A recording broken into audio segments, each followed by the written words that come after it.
Hello and welcome to Math 152. This is Statistical Methods. My name is Amanda Davis and I'll be your instructor for the semester. I'd like to take a minute at the beginning and do a quick walkthrough on where everything is for your course.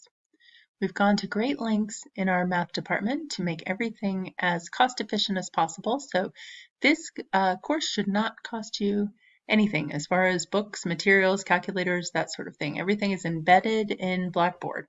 So let's see, if you're here, you've probably already looked at the announcements page here and then clicked on our start here.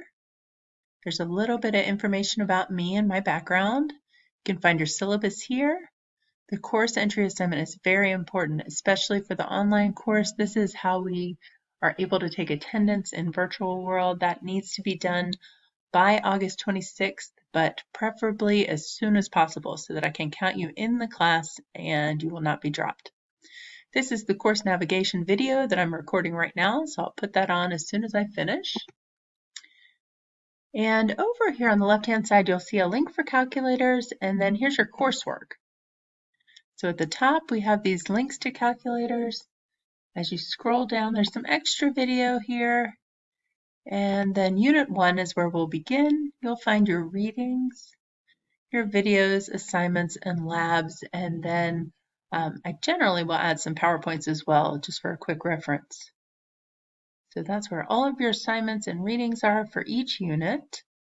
The other important thing, and this is in progress at the moment, the assignment checklist, but I should have that up and running by tomorrow at some point with all of the dates for all of your assignments.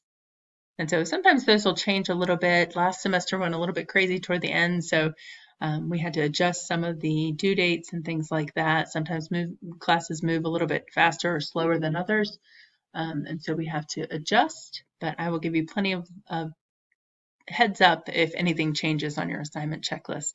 This is just a nice list with some boxes next to it so you can check off everything each week and make sure that you are on pace with the course. So that's the general overview of our course. Please feel free to contact me if you have any questions or concerns, and I look forward to the semester with you. Thanks.